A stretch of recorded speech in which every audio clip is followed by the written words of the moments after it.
पिछला एपिसोड में, जो कि एनवायरनमेंट कितना गहरा मुद्दा है, जो कि बहुत जानकारियाँ रखना चाहिए, जो कि पर्यावरण हमारा लिए कितना आवश्यकता हम भली भांति जानते हैं। जैसे हम पिछला लिंक में सर से हम बात की, जो कि भोपाल राम पुरोहित जी, जो कि सेवानिवृत्त जिला शिक्षा अधिकारी में सिरोही जिले के थे, और काफी दिन से हम लोग परिचित थे और हमको मौका नहीं मिल रहा था, तो थोड़ा टाइम के लिए हम करते थे, लेकिन आज मौका मिला दोनों को। सेवानिवृत्त होने के बाद वो सेवानिवृत्त नहीं है, वो ईश्वरीय सर्विस में लगे। गवर्नमेंट सर्विस पहले करते थे, अभी गवर्नमेंट सर्विस में लगे हुए, ये हमारे लिए बहुत खुशी का बात है। उनका प्रमोशन हुआ है, हम कहेंगे उसका प्रमोशन हुआ, आध्यात्मिक प्रमोशन हो गया। सर को स्वागत करेंगे, क्योंकि गवर्नमेंट सर्विस से बड़ा गवर्नमेंट सर्विस, तो ईश्वरीय सेवा में अपना ऐसे तन मन धन को लगा रहे हैं, ये तो कम बात नहीं, एक पुनीत काम है और दुआएं का पात्र है। तो सर जी को आपको स्वागत करते हैं। रेडियो मधुबन के द्वारा मुझे जो अवसर प्रदान किया गया जी, वो आएगा, वो अपॉर्चुनिटी है ना, वो आज आया है। तो पिछला लिंक में जैसे हम इनर और आउटर, बिल्कुल पर्यावरण की परिभाषा में था, पर्यावरण को परिभाषित किया है कि पर्यावरण होना क्या चाहिए, जैसे क्या है। जो बाहर देखते हैं ये हमारा आउटर है ना, इनर एक जो, वो भी एक सोचने की बात है ना। जैसे मन, बुद्धि और संस्कार का बात है, जो विचार आया है, तो ये जो आंतरिक सशक्तिकरण तब होगा जब हमारा बाह्य सशक्तिकरण को अच्छा से देख पा रहे। इस चक्षु से हम तो देख पा रहे हैं सर जी, सही से, लेकिन अंदर एक और चक्षु है जो इनर तरफ जाता है, तो उसका बारे में आपसे क्या आपका विचार है? जी हाँ सर, अगले एपिसोड में हमने पर्यावरण को अच्छे से समझने के लिए प्रयास किया था जी, कि ये पर्यावरण बाहर से किस तरह से व्यक्ति को, जीव के उत्पत्ति, विकास और उसकी मृत्यु तीनों पर प्रभाव डालता है जी। तो ये बाहरी जो आवरण है, हम उसको समझ ये कर रहे हैं कि उसके साथ साथ इसका जो प्रदूषण है, बाहरी वातावरण का जो प्रदूषण अभी अपने सामने जो आ रहा है, जैसे थल मंडल, जल मंडल, वायुमंडल, और इनसे मिलकर के जो जैव मंडल बना है, और इन पर इसका जो दुष्प्रभाव असंतुलन की वजह से पड़ रहा है, ओवरऑल मैं कह रहा हूँ, फिर एक एक बिंदु पर अपन अलग से चर्चा करेंगे। तो उसके बाद में कल बात निकल के आई जो आपने पूछा कि बाहरी पर्यावरण को ठीक करने के लिए अंतः पर्यावरण, ये मेरी अपनी खोज है। ये शब्द मैं अपने तरीके से इसको यूज कर रहा हूँ, क्योंकि आध्यात्मिक जगत में तो अंतः चेतना की बात सामान्य तौर पे की जाती है, लेकिन जब पर्यावरण की बात करते हैं बाहरी पर्यावरण की ही बात होती है। तो इसको मैं यूं अंतः चेतना से जोड़ना चाह रहा हूँ। तो इसके लिए मैंने एक शब्द रात को खूब विचार किया। मैंने कहा भाई साहब का फोन है, बात करनी पड़ेगी, तो मुझे इसके लिए एक शब्द देना पड़ेगा, क्योंकि अब तक जो मैंने पढ़ा है, मेरी स्टडी रही है, काफी लंबी स्टडी रही है, पर कहीं पर जब ये बात करते हैं तो अध्यात्म जब बात करता है तो बात तो बिल्कुल अलग है, वो तो करता ही करता है, वो तो मन की शुद्धि की बात करता ही करता है। लेकिन जब सामान्य तौर पे सामान्य लोग जब ये बात करते हैं, तब बाहरी पर्यावरण को लेकर के ही बात होती है कि भाई वो बिल्कुल अशुद्ध हो रहा है, वायु प्रदूषण हो रहा है, जल प्रदूषण हो रहा है, ये सबको पता है। लेकिन इसके लिए जानकारी सबको है, लंबे समय से सम्मेलन होते रहे हैं, काम भी हो रहा है, ऐसी बात नहीं है, बहुत काम हो रहा है, विदेशी पत्रिकाओं में पढ़ते हैं, बहुत काम हो रहा है, अपने यहाँ भी पर्यावरण मित्र सब जगह काम कर रहे हैं, शिखर सम्मेलन हो रहा है, सब कुछ हो रहा है। लेकिन जो ये कब सफल होगा, जब हम अंतः प्रेरित होकर के, इसको मैंने शब्द देने की कोशिश की है, इसको विचार शुद्धि से जोड़ना चाहिए। अरे वाह, क्या बात है, विचार शुद्धि कितना, क्योंकि जब विचार शुद्धि होगी अंदर की, अब ये इसको मैं अंतः पर्यावरण का नाम देना चाह रहा था, पर वो पर्यावरण फिर बाहर की बात कर देता है। तो इसमें सब बड़े चिंतन के बाद में ख्याल आया कि जो मनुष्य का जो शरीर है, जैसा सामान्य बताया जाता है कि इस शरीर के अंदर सूक्ष्म शरीर और एक कारण शरीर भी बताया गया है। जी जी। तो जो सूक्ष्म शरीर का जो आवरण है, जो बाह्य शरीर, स्थूल शरीर के अंदर होना चाहिए, तो उसकी शुद्धि करना, वो विचारों की शुद्धि कैसे होगी, जो आपने बात बताई कि तीसरा नेत्र खुलना चाहिए। तो ये तीसरा नेत्र खुलने वाली ही बात है, जिसमें आप अगर प्रकृति के मध्य में अगर आप ध्यान और चिंतन करते हैं और इसी प्राण वायु से अंदर झांकते हैं, अंदर झांकते हैं, तब शांति के लिए जो प्रयास करते हैं, वो सारा प्रयास आपके अंतःकरण को जब शुद्ध करेगा, तब सब अंतः पर्यावरण को शुद्ध करेंगे, तब जाकर के उस बाह्य पर्यावरण के लिए आप प्रेरित होंगे। ये बहुत बहुत आवश्यक है, बहुत ही आवश्यक है। तो शरीर 5 तत्व है। जी हाँ। तो अंदर में जो तत्व है, जिसको हम कहते हैं मन, विचार, बुद्धि, बुद्धि, विचार, चित्त, वृत्ति, दृष्टि, कृति, ये सब अदृश्य है। बिल्कुल, इसको इस स्थूल चक्षु से नहीं देख सकते, देख नहीं सकते, विचार को नहीं देख सकते, नहीं देख सकते। जैसे हवा को देख नहीं सकते, फील करते हैं। जी हाँ, करंट को नहीं देख सकते, फील करते हैं। तो विचार आपका फेस से पता चलता है क्या विचार, किस तरह का, सात्विक की तामसिक पता चलता है। जी हाँ, तो अंतरकरण, तो अंतर चक्षु जिसको हम डिवाइन आई कहते हैं, डिवाइन आई, तो उसी से ही हम फील कर सकते हैं। अंतः पर्यावरण को फील करते एक बात हुए। बताया कि शरीर भी एक सूक्ष्म शरीर जिसको ये स्थूल शरीर है। जी हाँ, सूक्ष्म शरीर जिसको परी कहते, फरिश्ता कहते। जी हाँ, छाया सदृश आकार, हाँ, आकारी, बिल्कुल। जैसे छाया कोई पेड़ का जो धूप होता है तो उसका आकार एज इट इज, वो आगे छाया आ जाती ये है। स्थूल है, वो सूक्ष्म है। जी हाँ, उसको पानी देंगे तो पिएगा नहीं, हाँ। स्थूल को देंगे तो पानी पिएगा। कहने का मतलब बिल्कुल, बिल्कुल। हम जहाँ पर बैठे हैं पेड़ है तो उसका छाया दिखाई देता, तो वो हो गया सूक्ष्म। जी हाँ, तो अंदर में एक सूक्ष्म शरीर है जिसको हम चेतना कहते हैं। जी हाँ, जी हाँ, उसका अंदर जिसको मालिक, उसका बारे में आप रिसर्च किए होंगे, वो पर्यावरण के बारे में थोड़ा सा बताइए।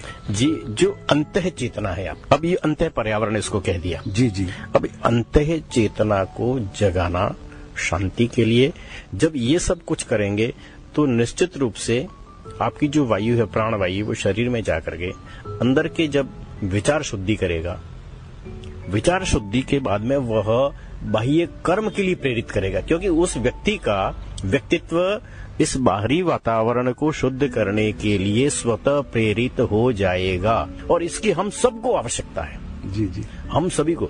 जैसे एक सामान्य तौर पर बात आती है कि पर्यावरण के लिए कोई बड़ा एनजीओ काम कर रहा है, बराबर, सरकारें काम कर रही है, तो रिजल्ट आ रहा है, लेकिन जितना तेजी से आना चाहिए वो नहीं आ रहा। बराबर, राइट बात, सब तो प्रयास कर रहे हैं, तो हम सबको करना पड़ेगा तब जाकर। और ये कितना आवश्यक है, मैं आपके माध्यम से कह रहा हूँ, ये इतना आवश्यक है जैसा शरीर के लिए भोजन आवश्यक है, उतना ही शुद्धि के साथ में प्रतिदिन पर्यावरण के लिए दोनों समय, पूरे समय सोचने की बात तो है ही है, लेकिन कम से कम सुबह और शाम हमको फिजिकल रूप से आधा आधा घंटा तो दीजिए। फिर अपने आप ही आपको उसमें लगेगा कि उससे अगर आपको कहीं न कहीं असंतुलन से तकलीफें हो रही है मानव समाज को, तो हम सब प्रयास करेंगे तब जाकर के ये चले। नहीं तो फिर वही बात हो जाएगी कि हम ज्ञान, जैसे शिक्षा में हम कह रहे हैं, मैं जिस उद्देश्य को लेकर के चल रहा हूँ इसको कहते हैं knowledge, understanding and application, and then develops skill.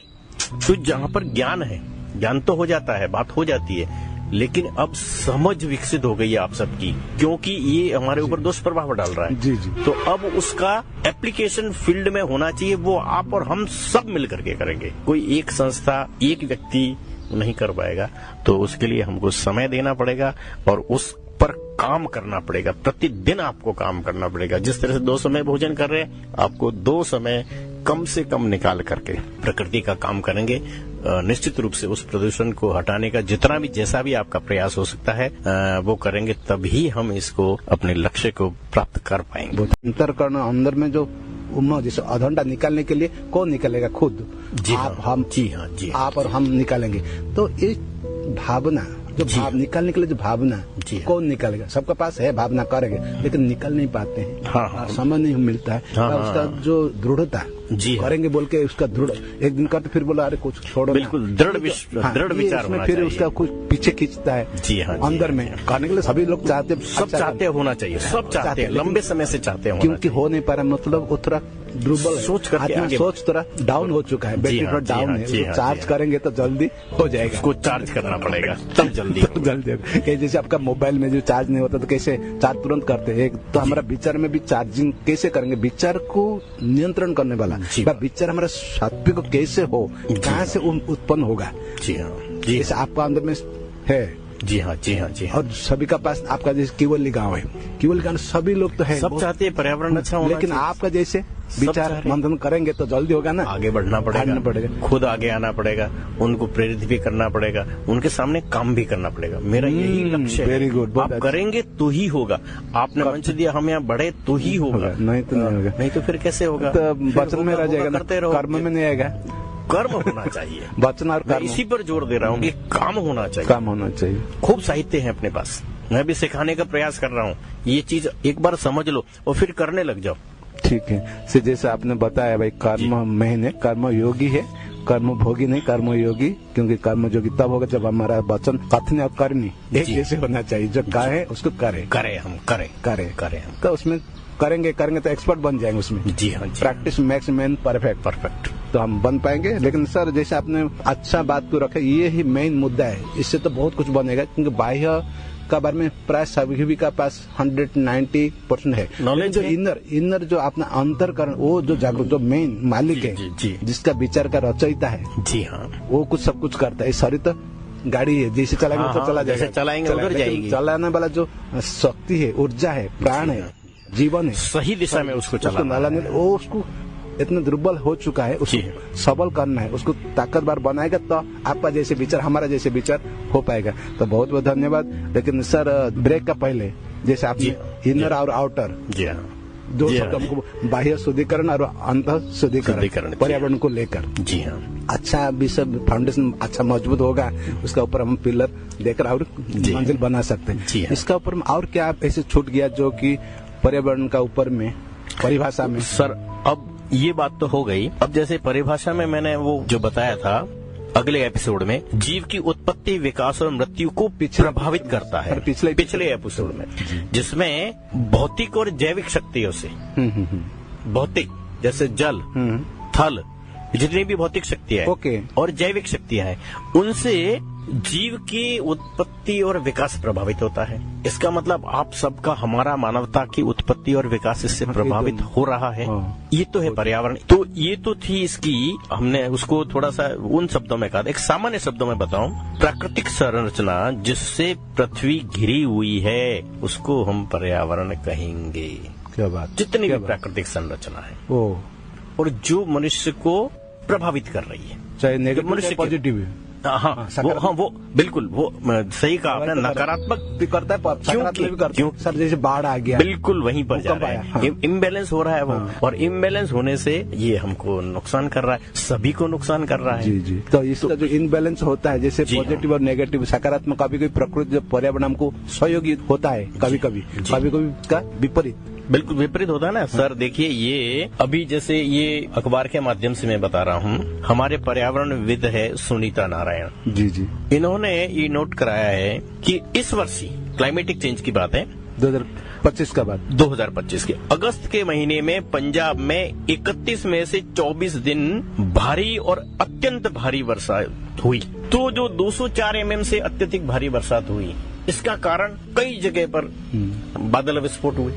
क्योंकि पर्यावरण इम्बैलेंस हो रहा है। कितना नुकसान हुआ आपने देखा, बहुत हम नुकसान देख ही रहे हैं। केदारनाथ का कुछ समय पहले देखा था, कुछ ना कुछ ये सब जगह, अभी धराली का देखा। तो इस तरह से इतना बड़ा ये जो नुकसान हो रहा है, कहीं होते रहता है, प्रकृति अपना खेल तक खेल। इस बार सरकारी आंकड़ों के अनुसार बादल फटने से बाढ़ आने की 13 घटनाएं हुई। जून और अगस्त के महीने में पंजाब, हिमाचल प्रदेश, जम्मू कश्मीर में सामान्य से लगभग 50% अधिक बारिश हुई, और पंजाब में अगस्त में अंतिम पखवाड़े में सामान्य से 400% अधिक बारिश हुई। ये बिल्कुल आंकड़ा, जो बिल्कुल पक्का आंकड़ा, उस आधार से अपन बात करते हैं। तो इसकी वजह यही है कि पर्यावरण इम्बैलेंस हो रहा है, और इम्बैलेंस हो रहा है। इसको आपने, हमने, सभी ने मिल करके अगर उस पर काम नहीं किया तो फिर हमारी क्या स्थिति हो सकती है।